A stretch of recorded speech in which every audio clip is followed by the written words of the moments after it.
कविता मुंबई के इस 12वें अंक में मैं प्रशांत जैन आप सभी आमंत्रित महानुभावों का स्वागत करता हूं। मैं स्वागत करता हूं उन दर्शकों का भी जो बाद में YouTube पर इसे देखने वाले हैं। कार्यक्रम का प्रारंभ हम साहिर जी की कविताओं के पाठ से करेंगे। उसके बाद आमंत्रित विद्वानों के वक्तव्य होंगे और अंत में एक संक्षिप्त चर्चा सत्र होगा। सबसे पहले मैं आमंत्रित विद्वानों का परिचय आपसे करा दूं। आज हमारे साथ उपस्थित हैं आदरणीय श्री रमाशंकर जी ग्वालियर से, आदरणीय श्री अजय तिवारी जी 10 मिनट में आने वाले हैं दिल्ली से, आदरणीय श्री अरविंद त्रिपाठी जी गोरखपुर से जुड़े हैं और आदरणीय श्री जयंत सिंह तोमर जी ग्वालियर से हमारे बीच मौजूद हैं और आदरणीय श्री चितरंजन मिश्र जी भी जुड़ने वाले हैं थोड़ी देर में, गोरखपुर से आप हैं। आप सभी जो विद्वान यहाँ मौजूद हैं सभी लेखक हैं, आलोचक हैं, समाजवादी विचारक और चिंतक हैं। ठीक साहिर जी की तरह साहिर जी के बारे में भी हम जानते हैं कि साहित्यकार तो थे ही, साथ ही समाजवादी आंदोलनों में बहुत सक्रिय थे। आप सभी महानुभावों का विस्तृत परिचय मैं बाद में दूंगा। फिलहाल हम कार्यक्रम की शुरुआत साहिर जी की कविताओं के पाठ से करते हैं। मैं आमंत्रित करता हूं आदरणीय भास्कर चौधरी को कि वे साहिर जी की कविताओं का पाठ करें। मैं चौधरी भास्कर जी के बारे में थोड़ा बता दूं। आप अंग्रेजी विषय के व्याख्याता हैं कोरबा छत्तीसगढ़ में। आपके 3 कविता संग्रह प्रकाशित हैं, चौथा शीघ्र ही आने वाला है। आपकी संस्मरणों की एक किताब भी प्रकाशित हुई। प्रतिष्ठित सूत्र सम्मान से आप सम्मानित हैं। स्वागत है भास्कर जी, आप साहिर जी की कविताओं का पाठ शुरू करें। हाँ, धन्यवाद प्रशांत भाई। आप सभी को नमस्कार फिर से एक बार, और साहिर जी को नमन करते हुए मैं उनकी कविताएं कुछ कविताएं पढ़ रहा हूँ। जैसा कि प्रशांत भाई आपसे चर्चा हुई थी, अलविदा कविता से मैं शुरुआत करता हूँ। अलविदा चूंकि एक लंबी कविता है तो मैं इसका एक अंश यहाँ उसका पाठ कर रहा हूँ। तुम खुद हाथ में रेत लेकर उसमें चमकते चांदी के जर्रे देखते रहे। तुम्हें किसी ने नहीं भरमाया और उसमें तुमने देखी दीवारें टटोलती हताश भीड़ें। सुरंगों के पार जलती हुई स्वर्ण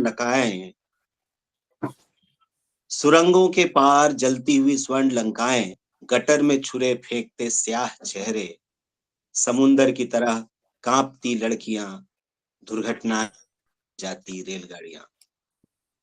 तुम्हें यह भी ख्याल न रहा कि कितना समय गुजर गया है। जो लोग तुम्हारे साथ यहाँ तक आए थे वे बार बार तुम्हें पुकार कर चले गए, क्योंकि उनकी अपनी जिम्मेदारियां थी। और शाम हो जाने के बाद वे इस बदनसीब इमारत में रुकने के लिए तैयार नहीं थे। रात होते ही खिड़की के पार से वह हसीन चेहरा झलके इसके बारे में तुम सुन चुके हो। तब उस परिस्थिति का मुकाबला तुम अपने भीतर की किन ताकतों के सहारे करोगे, यह तुम्हें उसी समय मालूम होगा। क्या बात। मैं इसमें तुम्हारी कोई मदद नहीं कर सकूंगा। मैं ज्यादा से ज्यादा इतना बता सकता हूँ, यूं यह मृत्यु यातना भरी है, यूं यह मृत्यु यातना भरी है। यह भी मैं अंदाज से कहता हूँ क्योंकि मैंने आज तक उस क्षण को देखा नहीं जब हसीन चेहरे और भटके हुए मुसाफिर का साक्षात्कार होता है। हो सकता है कि वास्तविक अनुभूति कुछ और हो, क्योंकि ऐसी रातों में देर तक मैंने अट्टहास और संगीत सुने हैं। करीब तीसरे पहर जाकर भयानक चीख सुनाई पड़ती है कि या तो यह होगा कि सुबह आकर मुझे तुम्हारा नाम उन लोगों की फहरिस्त में लिखना होगा जिनके वापस आने की कोई उम्मीद नहीं, या फिर क्या होगा यह बताना मेरे लिए कठिन है, क्योंकि आज तक इसके अतिरिक्त कुछ घटित हुआ ही नहीं। सिर्फ पीढ़ी दर पीढ़ी चली आती हुई एक अफवाह है कि यातना भरी मृत्यु के अलावा भी एक विकल्प है। उसकी क्या शक्ल है और किस तरह वह घटित होगा, इसकी कोई साफ तस्वीर अफवाह में शामिल नहीं है। तो ये अलविदा कविता का एक अंश मैंने बहुत शानदार। इसकी पढ़ी है। और अगली एक पूरी कविता मैं पढ़ रहा हूँ। शीर्षक है अकेले पेड़ों का तूफान। स्वागत। अन्य कविताएं मैंने छोटी-छोटी चुनी है प्रशांत जी भाई, जी जी। जो अवेलेबल रिसोर्सेज थे जहाँ से भी मैंने हम्म, कलेक्ट की। तो ये छोटी-छोटी कुछ कविताएं उनकी। अकेले पेड़ों का तूफान। फिर तेजी से तूफान का झोंका आया और सड़क के किनारे खड़े सिर्फ एक पेड़ को हिला गया। फिर तेजी से तूफान का झोंका आया और सड़क के किनारे खड़े सिर्फ एक पेड़ को हिला गया। शेष पेड़ गुमसुम देखते रहे, उनमें कोई हरकत नहीं हुई। जब एक पेड़ झूम-झूम कर ढाल हो गया, पत्तियां गिर गईं, टहनियां टूट गईं, तना ऐंचा हो गया, तब हवा आगे बढ़ी, उसने सड़क के किनारे दूसरे पेड़ को हिलाया। शेष पेड़ गुमसुम देखते रहे, उनमें कोई हरकत नहीं हुई। इस नगर में लोग या तो पागलों की तरह उत्तेजित होते हैं या दुबक कर गुमसुम हो जाते हैं। इस नगर में लोग या तो पागलों की तरह उत्तेजित होते हैं या दुबक कर गुमसुम हो जाते हैं। जब वे गुमसुम होते हैं तब अकेले होते हैं, लेकिन जब उत्तेजित होते हैं तब और भी अकेले हो जाते हैं। लेकिन जब उत्तेजित होते हैं तब और भी अकेले हो जाते हैं। अगली कविता एक छोटी-सी कविता है, चंद पंक्तियों की, लेकिन मुझे बड़ी महत्वपूर्ण लगी। शीर्षक स्वागत। है कोई दरवाज़ा निकल रहा है। माफ़ कीजिएगा, कोई दरवाज़ा निकाल रहा है। ठक, ठक, ठक कुल्हाड़ी की आवाज़ आती है। कोई दरवाज़ा निकाल रहा है पुराने मकबरे से। कोई दरवाज़ा निकाल रहा है पुराने मकबरे से। अगली कविता का शीर्षक है पानी सूरज। पानी पानी पी लो। साधो तुमको विश्वास नहीं होगा, रोज सवेरे अभी भी सूरज निकलता है। साधो तुमको विश्वास नहीं होगा, रोज सवेरे अभी भी सूरज निकलता है। गोल गोल, लाल लाल उसकी बड़ी बड़ी आंखें हैं, फूले फूले गाल और भोला सा मुंह। मेरे जी में आता है उसे गोद में ले लूं और स्याही से उसकी मूछें बनाऊं। सारी दुनिया तो उसके ताप से जल रही है। साधो भाई, मैं अपना यह वत्सल भाव किसको सुनाऊं? सारी दुनिया तो उसके ताप से जल रही है। साधो भाई, मैं अपना यह वत्सल भाव किसको सुनाऊं? कविता है अब।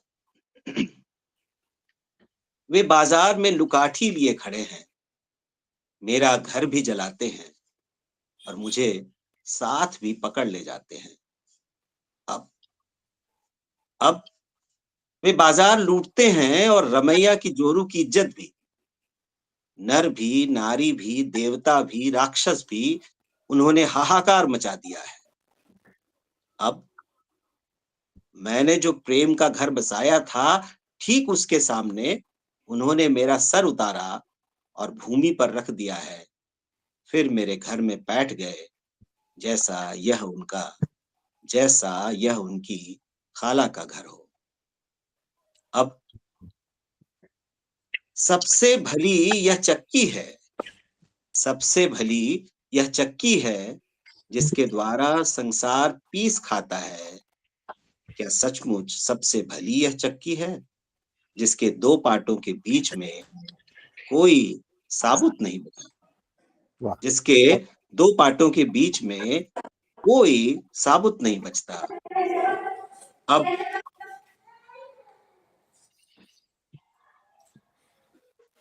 एक थोड़ी लंबी कविता है। शीर्षक है मेरे साथ कौन आता है। स्वागत।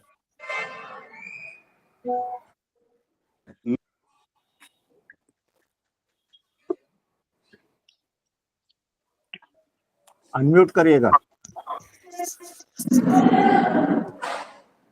यस। मेरे साथ कौन आता है। मैं फिर उन कांतारों की यात्रा करने जा रहा हूं जहां बरसों में भटक चुका हूं। मैं फिर उन कांतारों की यात्रा करने जा रहा हूं जहां बरसों में भटक चुका हूं। मैं मानता हूं कि वहां मेरे पद चिन्हों के अलावा कुछ नहीं मिलेगा।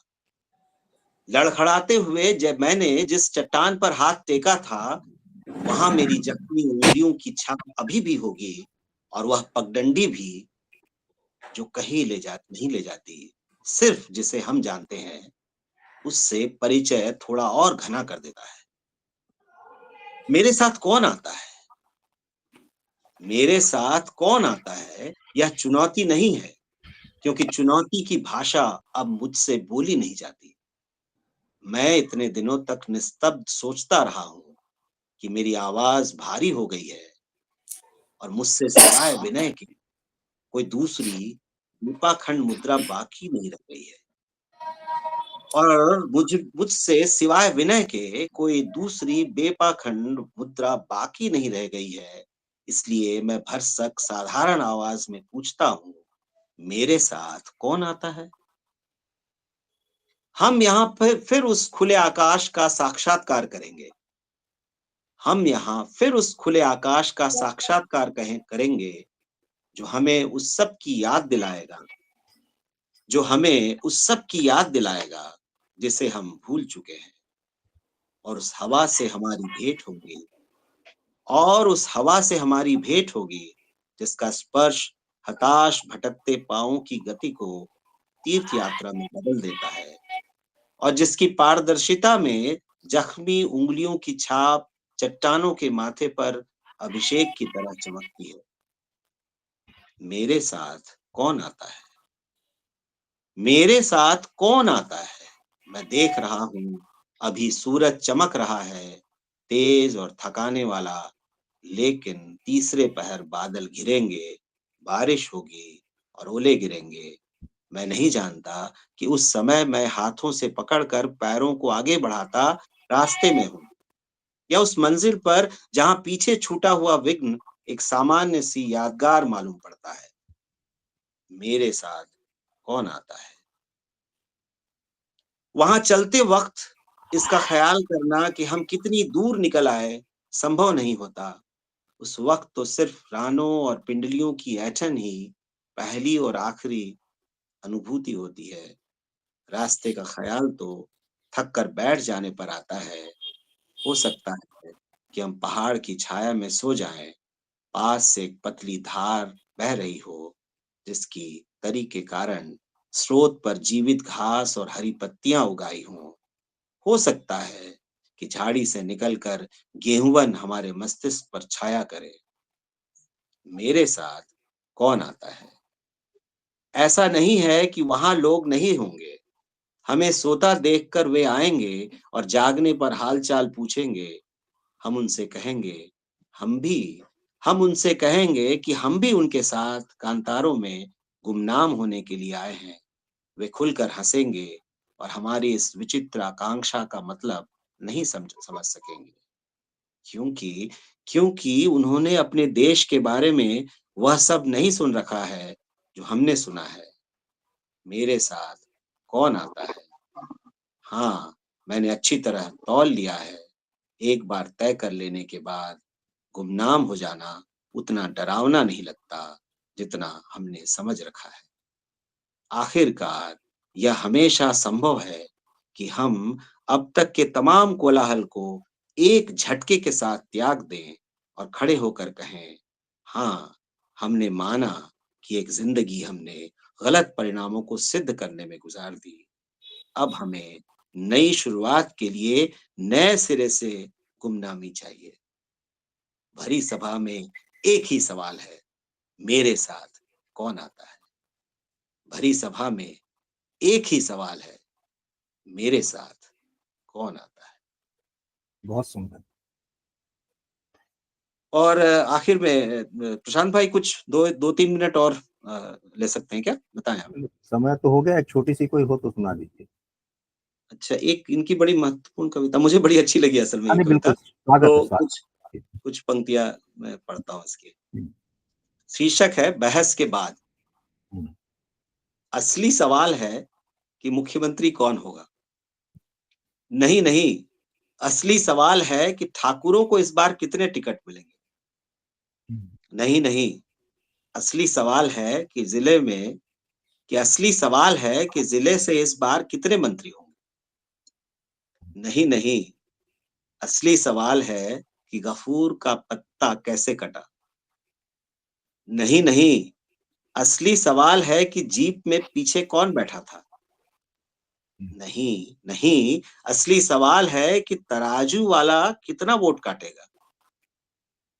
नहीं, नहीं, असली सवाल है कि मंत्री को राजदूत बनाना अपमान है या नहीं? नहीं, नहीं, असली सवाल है कि मेरी साइकिल कौन ले गया? नहीं, नहीं, असली सवाल है कि खूसट बुड्ढों को कब तक बर्दाश्त किया जाएगा? नहीं, नहीं, असली सवाल है कि गैस कब तक मिलेगी? नहीं, नहीं, असली सवाल है कि अमेरिका की सिट्टी-पिट्टी क्यों गुम है? नहीं, नहीं, असली सवाल है कि अमेरिका की सिट्टी-पिट्टी क्यों गुम है? नहीं, नहीं, असली सवाल है कि मेरी आँखों से दिखाई क्यों नहीं पड़ता? नहीं, नहीं, असली सवाल है कि मुरलीधर बनता है या सचमुच उसकी पहुँच ऊपर तक है? नहीं, नहीं, असली सवाल है कि मुरलीधर बनता है या सचमुच उसकी पहुँच ऊपर तक है?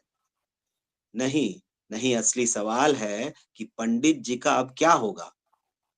नहीं, नहीं, असली सवाल है कि सूखे का क्या हाल है? नहीं, नहीं, असली सवाल है कि फ़ौज क्या करेगी? नहीं, नहीं, असली सवाल है कि क्या दाम नीचे आएँगे? नहीं, नहीं, असली सवाल है कि मैं किसको पुकारूँ? नहीं, नहीं, असली सवाल है कि क्या यादों में फूट पड़ेगी? शुक्रिया, ये लंबी कविता है, मैं यहीं अच्छा तक नहीं, पढ़ता हूँ। बहुत-बहुत शुक्रिया। बहुत समीचीन कविता थी और आज के जो करंट टाइम्स है उसको रिफ्लेक्ट कर रही है। तो ये थी विजय देव नारायण शाही जी की कविताएं। और शुक्रिया भास्कर जी के आपने इन सशक्त कविताओं का बहुत ही प्रभावी पाठ किया, बहुत गुरु गंभीर आवाज में, और बहुत मंत्रमुग्ध होकर हम लोग सब सुन रहे थे।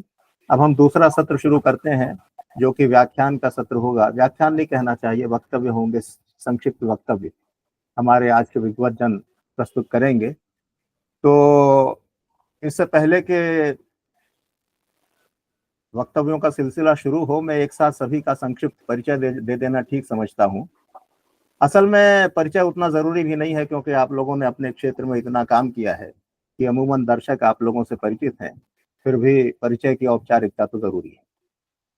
हमारे बीच आज आज मौजूद हैं आदरणीय श्री रमाशंकर सिंह जी। आप आईटीएम यूनिवर्सिटी ग्वालियर के संस्थापक और कुलाधिपति हैं। गांधी वाङ्मय के मर्मज्ञ व समाजवादी चिंतक विचारक हैं। आप मध्य प्रदेश सरकार में मंत्री भी रहे 2 बार। विजय देव नारायण शाही जी के साथ आपने समाजवादी आंदोलन में सहभागिता भी की। जेपी आंदोलन में भी आप शामिल रहे और 50 सालों से आप समाजवादी विचारधारा को आगे बढ़ाने में कार्यरत हैं, आंदोलनरत हैं। आप अनेक किताबों के लेखक हैं। गांधी दर्शन एवं समाजवादी चिंतन के विभिन्न पक्षों पर आपने करीब 25 किताबों का संपादन किया है। आज हमारे बीच मौजूद हैं जयंत सिंह तोमर जी। गत 25 वर्षों से सक्रिय पत्रकारिता एवं जनसंचार के अध्यापन से जुड़े हैं। दूरदर्शन आकाशवाणी से भी जुड़े रहे। भूमिहीन, वंचित व आदिवासियों के आंदोलनों में आप निरंतर सहयोग करते रहे हैं। सामाजिक पत्रकारिता के लिए आप पुरस्कृत भी हुए हैं और कई वर्षों तक आपने ग्वालियर के आईटीएम विश्वविद्यालय में पत्रकारिता विभाग व Gandhian school of democracy and socialism के अध्यक्ष का दायित्व भी संभाला है। हमारे तीसरे जो एक्सपर्ट हैं आदरणीय श्री अरविंद त्रिपाठी जी हैं।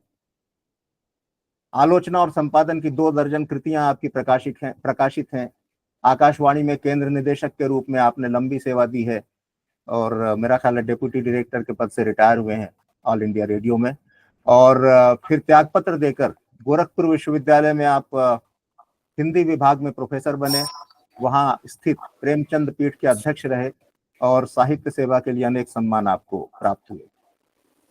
चौथे विद्वान आज के आदरणीय अजय तिवारी जी हैं, मेरा ख्याल अभी तक आए नहीं, आने वाले हैं। अब दिल्ली विश्वविद्यालय में प्रोफेसर रहे, आलोचना की आपकी 8 किताबें प्रकाशित हैं, जिनमें पश्चिम का काव्य विचार भी शामिल है। 4 किताबों का आपने संपादन किया है और साहित्य सेवा के लिए आपको अनेक सम्मान मिले। आदरणीय चितरंजन जी, थोड़ा लेट आपने ज्वाइन किया है सर, आपका बहुत बहुत स्वागत है। आप महात्मा गांधी अंतरराष्ट्रीय विश्वविद्यालय वर्धा में प्रतिकुलपति रह चुके हैं, फिर आप DDU गोरखपुर यानी गोरखपुर विश्वविद्यालय में हिंदी के विभागाध्यक्ष रहे। इसके बाद आप साहित्य अकादमी में हिंदी के संयोजक पद पर निर्विरोध निर्वाचित हुए।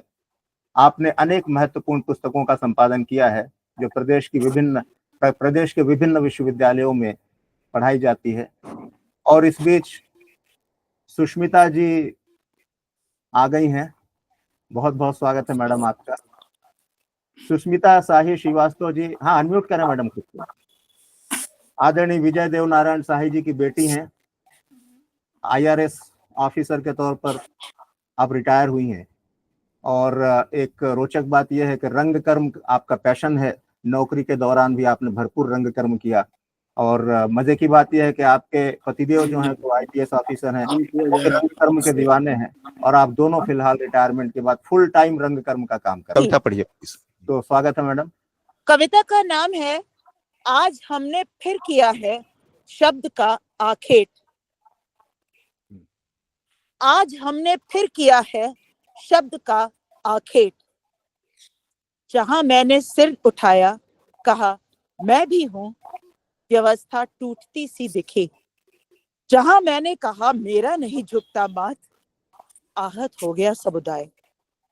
हाय रे ये मोम जैसे लोग, हाय रे ये निपट कच्चे कांच के गुंबद सरीखा राष्ट्र।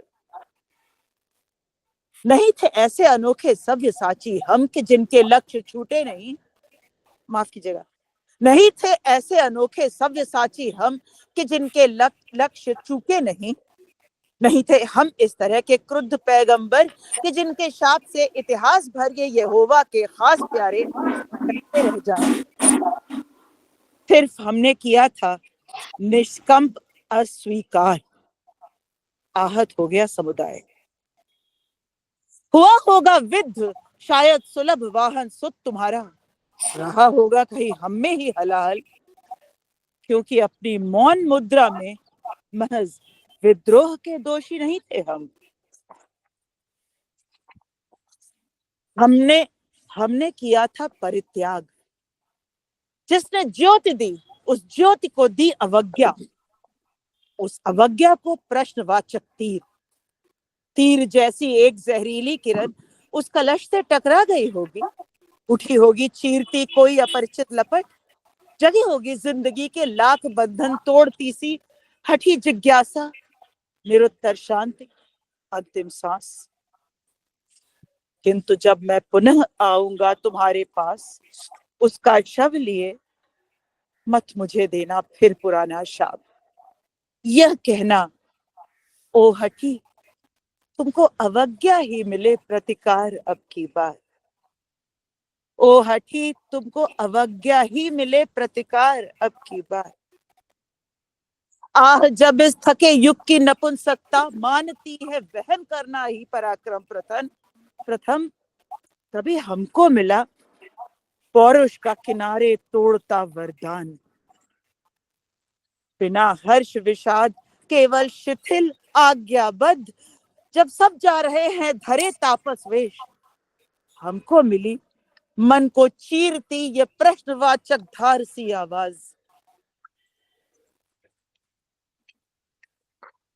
आज तक जिसने तुम्हारे शाप के वश बिना हर्ष विषाद काटे गहन 14 वर्ष, उसने लौटकर अपनी नई संतान को फिर उसी मन से बिना हर्ष विषाद गर्भ में ही दे दिया वनवास।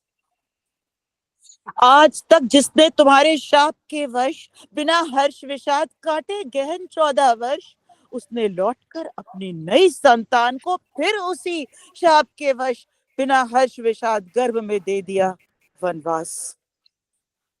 सुनो बूढ़े राष्ट्र, ओ अंधे तपस्वी, आज हमने फिर किया है शब्द का आखेट। मत हमें देना पुराना शाप। कब तलक अंधे तपस्वी, कब तलक ये पूर्वजों से मिली प्रतिहिंसा अजन्मी पीढ़ियों पर? कब तलक नतशीश कंधों पर चढ़ा ये तीर्थ संचय? कब तलक हर नई आवाज का वनवास? इलाहाबादी जिसको कहा जाता है, इससे ज्यादा शायद मेरे पास समय नहीं है आगे आपको सुनाने का। तो ये नहीं, बहुत गहन गंभीर कविता का बहुत ही जीवंत पाठ आपने किया है।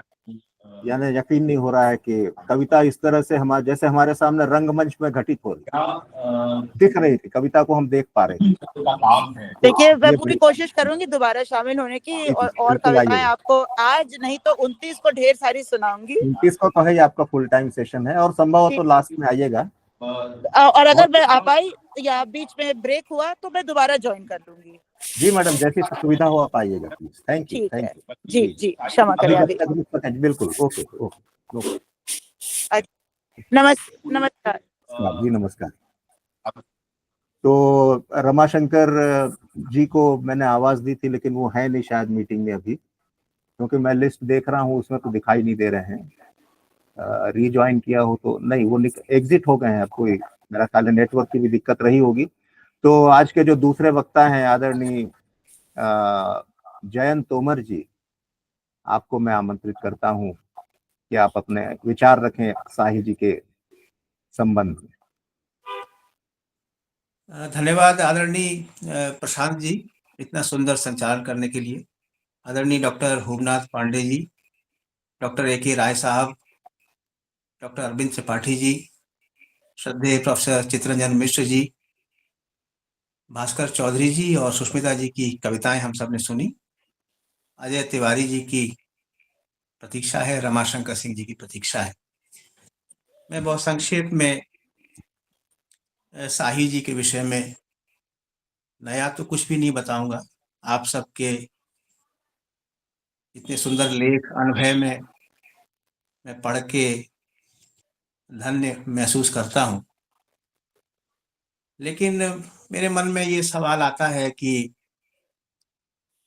बुद्धिजीवियों की सक्रियता के विषय में, कि बुद्धिजीवी सक्रिय हों, ये पहले किसने कहा होगा? एडवर्ड सईद ने, नॉम चॉम्स्की ने, या डॉक्टर विजयदेव नारायण शाही ने? मुझे मालूम नहीं है कि वो कालक्रम क्या है। ये तीनों जब बुद्धिजीवियों से आह्वान कर रहे थे कि वे सक्रिय हों, देश के सार्वजनिक जीवन में जो पतन आया है उसके खिलाफ खड़े हों। लेकिन इतना मैं जरूर विश्वास के साथ कह सकता हूं कि डॉक्टर शाही हैं जो कविता में तो कह ही रहे हैं कि प्रार्थना कर रहे हैं कि फटकार कर इस दहाड़ते आतंक के बीच फटकार कर सच कह सकूं, ये शक्ति है प्रभु मुझे दो, इसकी प्रार्थना कर रहे हैं। लेकिन शाही जी है जो लगातार जोखिम उठाने की भी बात कर रहे हैं बुद्धिजीवियों से। और ये नया शब्द जो एडवर्ड सईद के यहाँ भी नहीं मिलता, नॉम चॉम्स्की के यहाँ भी मुझे नहीं दिखता है, जो शाही जी के सामने मुझे दिखाई देता है, शाही जी के साहित्य में दिखाई देता है। और अपने स्वयं के जीवन में उन्होंने जिस तरह का जोखिम उठाया, उसकी तुलना कहाँ हो सकती है? हो सकता है कि इलाहाबाद विश्वविद्यालय ने ये छूट दी हो अपने अध्यापकों को भी चुनाव लड़ सकें, सार्वजनिक जीवन में हिस्सा ले सकें। लेकिन देश में आज कौन सा विश्वविद्यालय है जो अपने अध्यापकों को ये स्वतंत्रता देता है? शायद वे विश्वविद्यालय भी नहीं देते जो सार्वजनिक जीवन में स्वतंत्रता की और बुद्धिजीवियों की सक्रियता की बात करते हैं। डॉक्टर विजयदेव नारायण शाही हम के विषय में हम सबको मालूम है कि आचार्य नरेंद्र देव की प्रेरणा से वो अध्यापन में आए, समाजवाद से जुड़े, और जहां तक मैं समझता हूं कि डॉक्टर लोहिया के जाने के बाद 1967 में लोहिया जी के जाने के बाद समाजवाद के सबसे बड़े भाष्यकार, सबसे बड़े प्रस्तोता विजयदेव नारायण शाही ही थे। अनेक राजनेता जो समाजवाद से जुड़े रहे, जिनको समाजवादी माना जाता है, उनसे जब पूछा गया कि समाजवाद में दीक्षित कैसे हुए, तो यही कहते थे कि कोई डॉक्टर शाही थे जो समाजवादी शिविरों में व्याख्यान देने के लिए आया करते थे। और हम सबको ये मालूम है कि 1982 में निधन से ठीक पहले वे पटना में समाजवादी शिविर में व्याख्यान दे रहे थे और पूर्व मुख्यमंत्री कर्पूरी ठाकुर उसके बिल्कुल पीछे बैठकर उसके नोट्स ले रहे थे। लेकिन डॉक्टर शाही की जो यात्रा है वो शायद परिमल से शुरू होती है, ऐसा मुझे लगता है। विद्वान उसमें जोड़ घटा सकते हैं।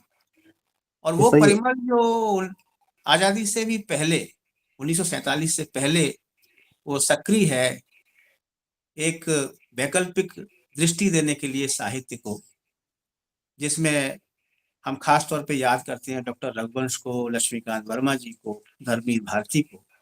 और इलाहाबाद इसीलिए एक वैचारिक स्वतंत्रता का, वैचारिक स्फूर्ति का एक केंद्र बना हुआ है, और उसके केंद्र में कहीं ना कहीं परिमल है, जिससे विजयदेव नारायण शाही जुड़े हुए हैं।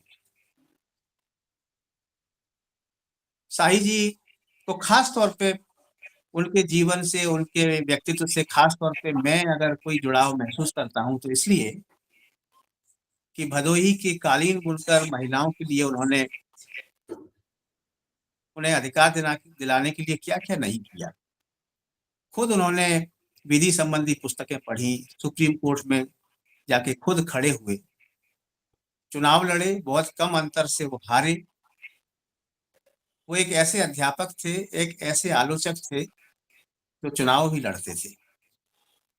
और एक आलोचक के रूप में हम सब जानते हैं कि ये कहा गया है कहीं कि नामवर सिंह और डॉक्टर विजयदेव नारायण शाही जब वक्तव्य देने खड़े होते थे तो बिल्कुल दो बांके जैसी कहानी उसकी याद आती थी। हम सब जानते हैं कि पद्मावत और जायसी की स्थापना में उन्होंने कितना परिश्रम किया। शताब्दी वर्ष के उपरांत इस महत्वपूर्ण आयोजन के लिए मैं आप सब को साधुवाद भी देता हूँ, कृतज्ञ भी हूँ कि आप सब ने मुझे अवसर दिया, और मैं यहीं पे अपनी बात समाप्त करना चाहता हूँ। बहुत धन्यवाद। बहुत आभार आदरणीय जयंत सिंह तोमर जी। बहुत संक्षेप में आपने उनके संपूर्ण कृतित्व को अभिव्यक्त कर दिया। और ये वाकई देखने वाली बात है कि सड़क पर उतरकर उन्होंने जितना काम किया मजदूरों के लिए, उनको उचित वेतन दिलाने के लिए, ये मिसाल है और एक आदर्श है सभी साहित्यकारों के लिए। अब मैं आमंत्रित करता हूँ आदरणीय रमाशंकर सिंह जी को। वापिस तो आ गए थे शायद ना, नहीं आए, नहीं है शायद। तो आदरणीय अरविंद त्रिपाठी जी, आप आ जाएं प्लीज, अपनी बात रखें।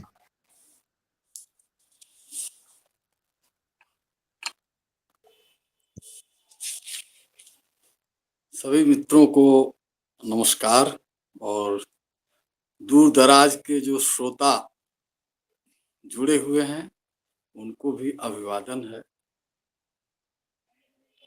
सबसे पहले तो मैं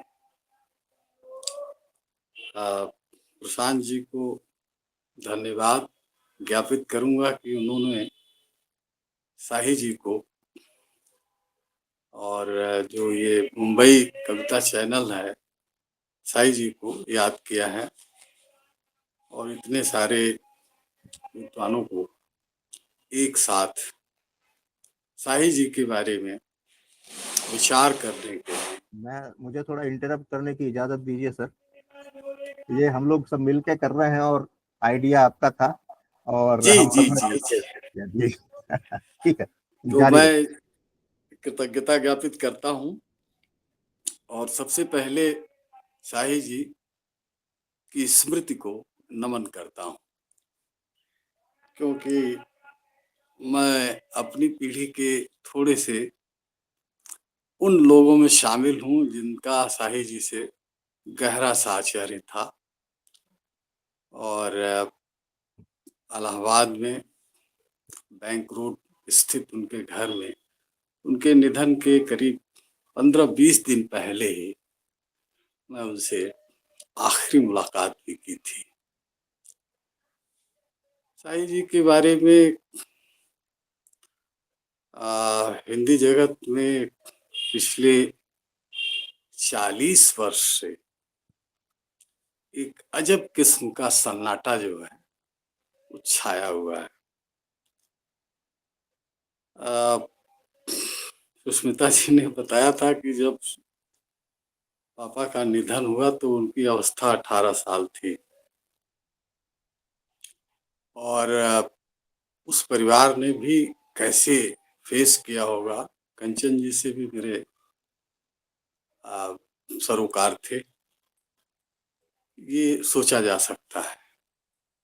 इलाहाबाद जो एक बहुत बड़ा सांस्कृतिक केंद्र रहा है और जिसमें शाही जी की बहसें और उनकी आवाज से हमारा ख्याल है कि इलाहाबाद आज भी जो है मतलब जीवित और जीवंत अनुभव किया जा सकता है। उसने भी शाही जी को लगभग भुला ही दिया। कोई भी ऐसे आयोजन नहीं हुए। हम लोग मेरी तो जब शाही जी से भेंट हुई थी तो मैं उस समय रिसर्च कर रहा था, नई कविता पर ही मैं काम कर रहा था। तो उस दौरान शाही जी से मेरी मुलाकात हुई और वो मुलाकात अंतरंगता में, और उनके सरोकार भी कुछ ऐसे थे जो मेरे थे। हम लोग भी समाज को बदलने के लिए कृत संकल्प थे। हालांकि उनकी तरह सक्रिय राजनीतिक जीवन तो मैंने नहीं चुना, साहित्य का रास्ता चुना, लेकिन वो हमारे पाथेय रहे। देखिए, शाही जी का व्यक्तित्व, जैसा कि अभी तोमर साहब ने कहा, कि वो एक बहुआयामी व्यक्तित्व के धनी व्यक्ति थे। इतनी बहुआयामिता तो उनकी पीढ़ी के आगे या पीछे कोई दिखाई नहीं देता। वो आप देखिए कि अपने समय के नई कविता के दौर के कुछ एक जो महत्वपूर्ण कवि हैं, एक बड़े कवि के रूप में स्थापित है। दूसरी बात कि वो कवि से भी बड़े आलोचक के रूप में, कई विद्वानों का मानना है कि वो आलोचक के रूप में कवि से भी बहुत बड़े हैं। तीसरी चीज कि ये वो शायद हिंदी के कुछ एक लोगों में है, नामवर सिंह, रेणु आदि को छोड़ दिया जाए तो नामवर जी तो चुनाव लड़े थे, रेणु भी चुनाव लड़े थे, रेणु भी सक्रिय राजनीति में थे, लेकिन शाही की जो राजनीतिक सक्रियता थी और जिस तरह समाज के निचले तबके के साथ मिलकर काम करने की उनके अंदर स्पिरिट थी, वो तो आज के राजनेताओं में भी नहीं दिखाई देती। लेखकों की बात छोड़ दीजिए, तो एक राजनीतिक कार्यकर्ता के रूप में भी उनका जो व्यक्तित्व है वो हमारे लिए पाथेय है।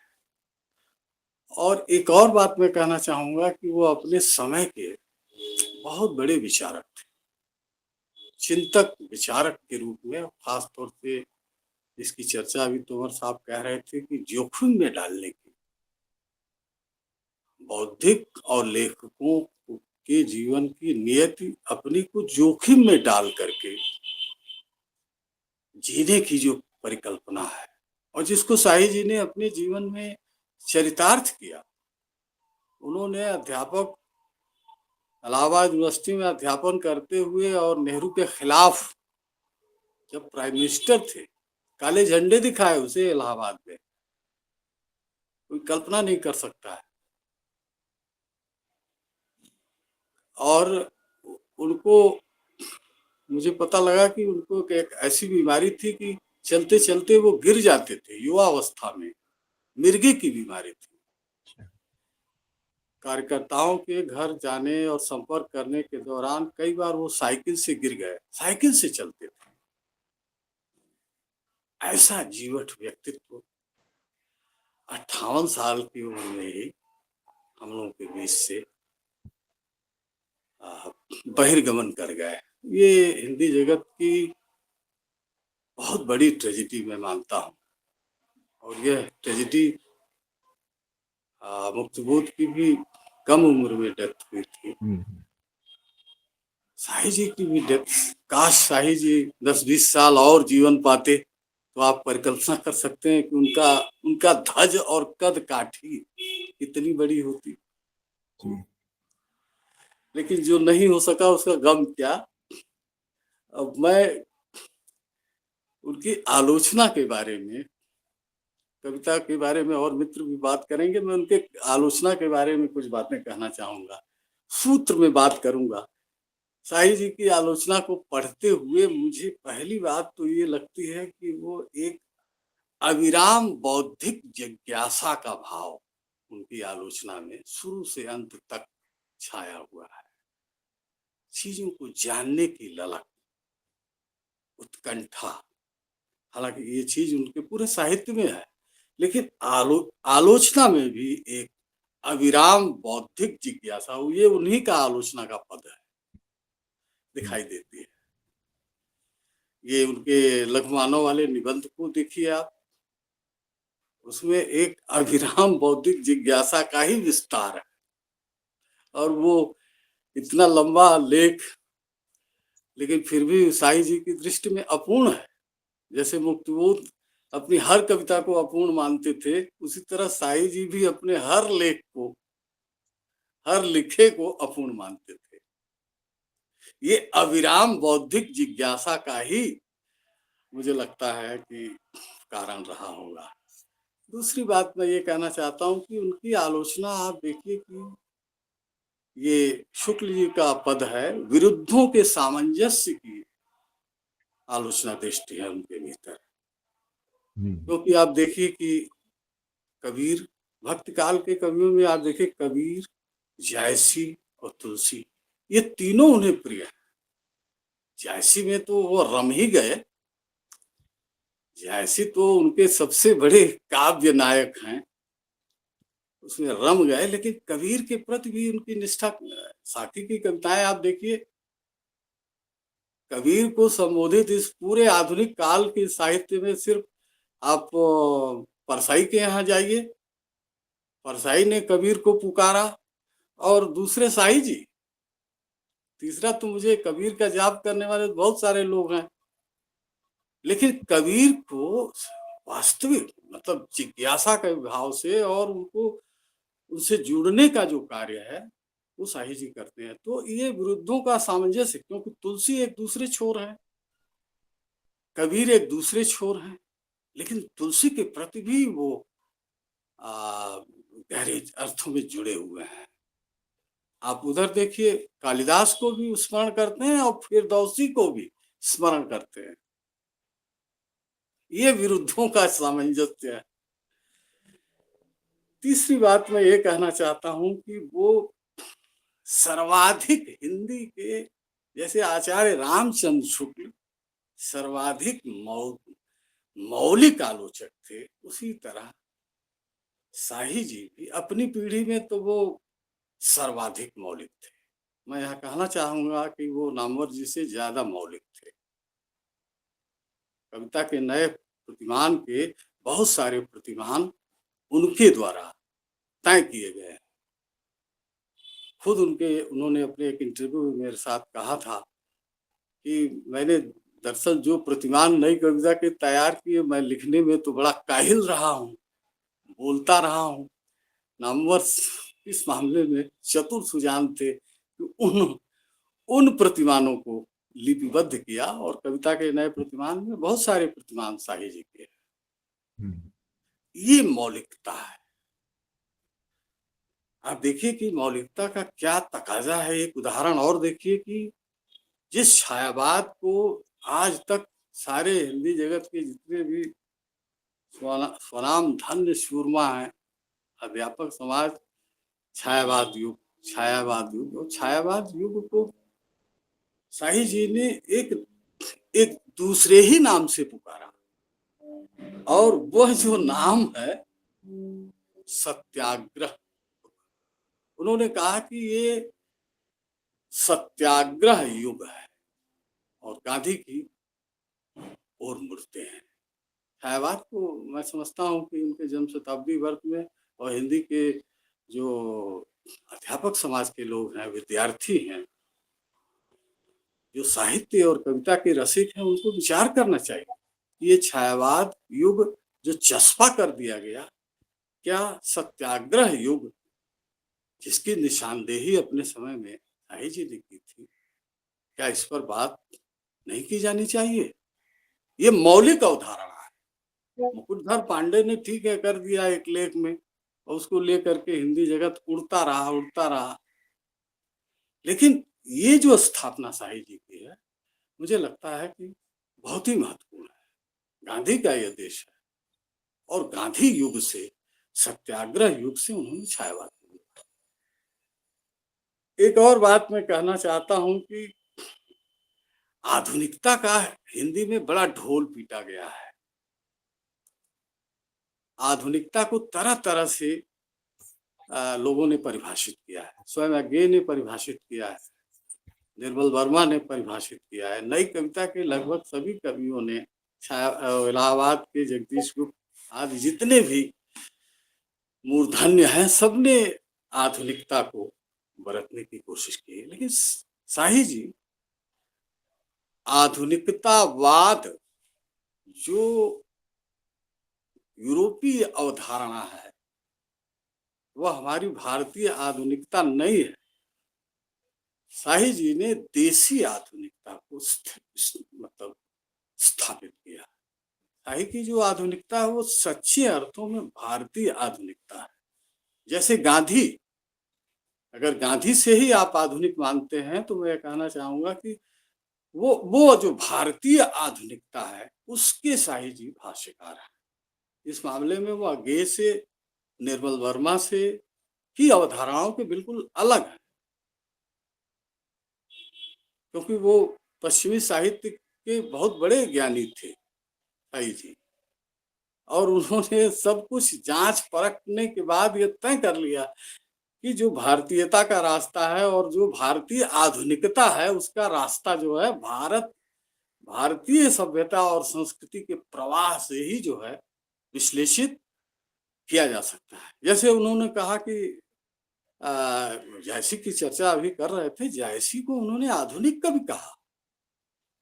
500-600 साल पहले गए, तो जायसी को आधुनिक कवि अगर वो कहते हैं, तब तो आधुनिकता हमारे यहाँ पश्चिम से अगर आई आधुनिकता, और बंगाल से होते हुए और हिंदी नवजागरण आदि में परावर्तित हुई, तो आप देखिए कि शाही जी 500 साल पीछे जाते हैं। कबीर को आधुनिक मानते हैं, जायसी को मानते हैं। तो मैं यह कहना चाहता हूं कि ये जो शाही जी की अवधारणा है, वो देसी आधुनिकता है, भारतीय आधुनिकता है। एक और बात मैं कहना चाहता हूं उनकी आलोचना में, एक सूत्र है उन्होंने कि अपराजेय संकल्प, और दूसरा अपराजेय विवशता। आजादी के लड़ाई के दौरान ही ये जो अपराजेय संकल्प और अपराजेय विवशता की जो प्रॉब्लम्स है, गांधी बनाम नेहरू, इसको शाही जी डिफाइन करते हैं, और जाहिर है कि अपराजेय संकल्प के प्रतीक जो है गांधी हैं। और गांधी से सबसे ज्यादा समाजवादी आंदोलन में तो खैर आचार्य नरेंद्र देव के शिष्य थे, लोहिया से भी बहुत प्रभावित हैं, लोहिया के भी अनुयायी हैं, लेकिन जो मुझे लगता है कि शाही जी में सबसे ज्यादा असर अगर किसी का है तो वो गांधी का है। इसीलिए वो अपराजेय संकल्प की बात करते हैं। और गांधी जानते हैं कि भारत में अगर दो संस्कृतियां हैं तो उत्पादक जो संस्कृति है उसके प्रतीक गांधी है। ये अपराजेय संकल्प उन्हीं की अवधारणा है जो उत्पादक संस्कृति को पैदा करता है। और वहीं वो नेहरू के विचारधारा के विरुद्ध जाते हैं और वो कहते हैं कि ये नेहरू का जो अपराजेय व्यवस्था है, इसको कहते हैं कि वो उपभोक्ता संस्कृति। आज आप देख रहे हैं कि देश में आजादी के इतने 70 वर्षों में भारत क्या था और कहाँ पहुंच गया है, और उपभोक्ता संस्कृति का क्या विराट मलबा हमारे समाज में, हमारे घरों में, हमारे विचार में, हमारे दैनंदिन क्रियाकलापों में अश्लीलता की हद तक पहुंच चुका है। मत भूलिए कि शाही जी अगर गांधी इस सादगी के सौंदर्य से जुड़ते हैं और उसकी वकालत करते हैं अपराजेय संकल्प की, तो आज विचार करने की जरूरत है कि हमने क्या संकल्प लिया आजादी के इन 70 वर्षों में, क्या संकल्प लिए, क्या जोखिम उठाए।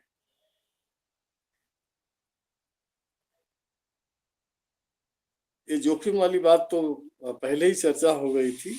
आखिरी बात मैं ये कहना चाहता हूं कि उनकी जो आलोचना है, आलोचना के बारे में वो कहते हैं कि आलोचक को पहले खुद खराद पर चढ़ाना चाहिए। खराद, आज ये देखने की बात है कि हिंदी में आज कितने आलोचक हैं जो खुद को खराद पर चढ़ाते हैं और फिर वो कहते हैं कि कृति को फिर और कृतिकार को भी खराद पर चढ़ाइए। ये खराज शब्द जो है देसी मुहावरे का शब्द है। हमारे भोजपुरी इलाके में खराद पर चढ़ाना लेथ मशीन है बेसिकली। जी जी जी जी ये इंडस्ट्री, तो ये जो आलोचक का ध्वज है, जैसे हमारे यहाँ उदाहरण है रामचंद्र शुक्ल, खराद पर चढ़ाते हैं अपने। उसी तरह शाही जी ये कहते हैं कि खुद को आलोचक खराद पर चढ़ाए। जैसे जायसी का मूल्यांकन करते हुए, जायसी का मूल्यांकन उन्होंने जिस ढंग से किया वो तो पूरी, मतलब उन्होंने शुक्ल जी से बहुत आगे जा करके और जो स्थापनाएं दी जायसी के बारे में, वो खुद को पहले तैयार किया। नामवर सिंह की एक बात मुझे बहुत अच्छी लगती है कि जब वो कहते हैं कि भाई आलोचक को जो जिस कृति को वह कह रहा है कि ये अच्छी है तो उसके लिए आखिरी दम तक तैयार रहे कि अच्छी है, तभी न वो पाठक और समाज में अपनी जो साख है, अपना जो रसूख है वो कायम कर सकता है। शुक्ल जी ने कहा कि भाई छायावाद में रहस्यवाद है। अब वो कितना सही है कितना झूठ है ये बात, लेकिन उन्होंने कहा तो खराद पर खुद को चढ़ाए और फिर कृति को चढ़ाए। तो ये जो शाही जी कहते हैं कि अपने मूल्यों के लिए मर मिटने के लिए तैयार रहिए, ये भी शाही की आलोचना का एक बहुत बड़ा गुण है। एक और बात मैं कहना चाहता हूं कि शाही जी में आलोचना में जो तर्क करने की क्षमता है, आलोचना तो बिना तर्क के चल ही नहीं सकती। लेकिन आप ये भी देखिए कि शाही जी निरा तार्किक नहीं है, दर्शन शास्त्री नहीं है, भावक। इसलिए तर्क और भावना दोनों का समन्वय उनकी आलोचना में मुझे दिखाई देता है। जैसी इसके उदाहरण, जैसी के बारे में जो उनका मूल्यांकन है, एक और आग एक और पानी, और जिसकी जो व्याख्या करते हैं शाही जी, उसमें तर्क भी है और भावना भी है। आलोचक कोई जल्लाद नहीं होता है, अक्सर आलोचक की जो तस्वीर बनाई गई है साहित्य में, वो एक जल्लाद की तरह, वो तो लीवर खींचने का काम करता है। तो लेकिन शाही जी हमेशा जो है वो तर्क और भावना दोनों का सम्मिश्रण जारी रखते हैं। आखिर और एक और बात मैं कहना चाहता हूं कि शाही जी प्राध्यापकीय आलोचना के विरुद्ध खड़े हैं। हिंदी में प्राध्यापकीय आलोचना का बहुत सारा मैं तो मलबा शब्द का प्रयोग करता हूं, लिख भी दिया है, उसके विरुद्ध खड़े हैं। और आखिरी बात यह कि साहित्य में वाद विवाद और संवाद, आलोचना का सबसे बड़ा जो गुण है संवाद।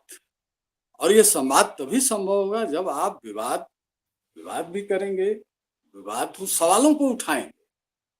ये जो प्रश्न पूछने की हमारी जो परंपरा रही है शुरू से ही, हमारी परंपरा, साहित्य की परंपरा में प्रश्न पूछने की है। और शाही जी के बारे में ये कहा जाता है कि वो एक बहस करते हुए आदमी का जीवन है, और उनकी कविता में भी है, वो आलोचना में भी है।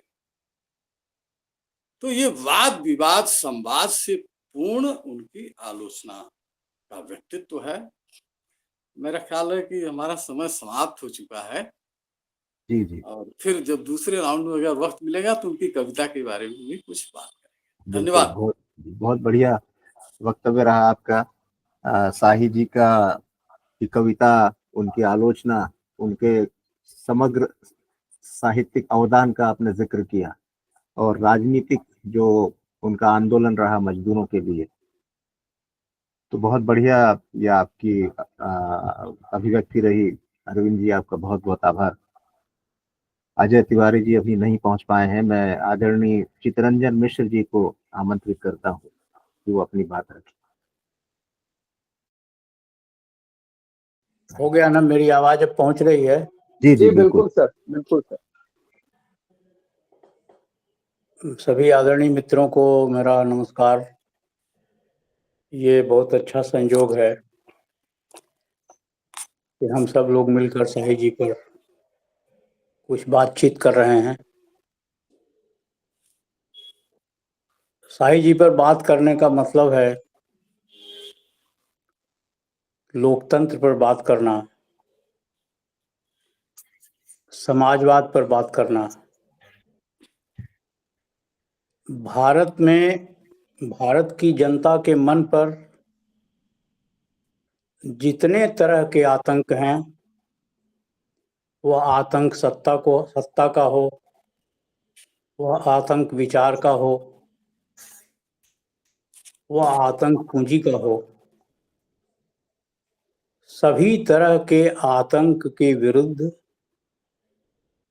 एक लोकतांत्रिक वातावरण बनाना शाही जी को बातचीत करने का एक लक्ष्य है और एक अवसर है। शाही जी ने जो बातें हमारे सामने की हैं, शाही जी के जो वैचारिक निबंध हैं, हम पढ़ते हैं तो पाते हैं कि शाही जी समाजवाद की और लोकतंत्र की बहुत गहरी व्याख्या करते हैं। इस गहरी व्याख्या में वो गांधी जी को भारत का पहला समाजवादी कहते हैं। गांधी जी ने खुद अपने को भारत का पहला समाजवादी कहा है, और शाही जी इस बात को उद्धृत करते हैं। लोकतंत्र के प्रति शाही जी के मन में इतनी गहरी आस्था है, उसी से बहस निकलता है। बहस की शुरुआत लोकतंत्र से ही होती है। अगर आप किसी लोकतांत्रिक समाज में नहीं हैं तो आप बहस नहीं कर सकते। लोकतांत्रिक समाज इसलिए जरूरी है कि वह हमें बहस करने की और असहमत होने की छूट देता है। शाही जी बहस करते हुए एक लगातार असहमत आदमी है। उनकी असहमति बहुत सारे जुमलों से है, जिन जुमलों में भारत का बौद्धिक समुदाय फंसा हुआ रहता है, वो जैसा कि बार बार दोहराया गया, लोहिया और जयप्रकाश और आचार्य नरेंद्र देव के प्रभाव से का प्रभाव उनके ऊपर था, उनकी राजनीतिक प्रणाली पर था, उनके बौद्धिक दर्शन पर था, और इस दर्शन की व्याख्या वो लगातार करते रहे।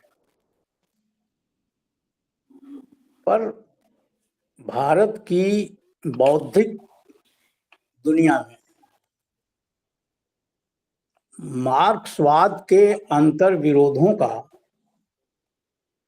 उतना जबरदस्त मुकाबला हिंदी के किसी दूसरे विचारक ने नहीं किया, जितना वो क्यों करते हैं।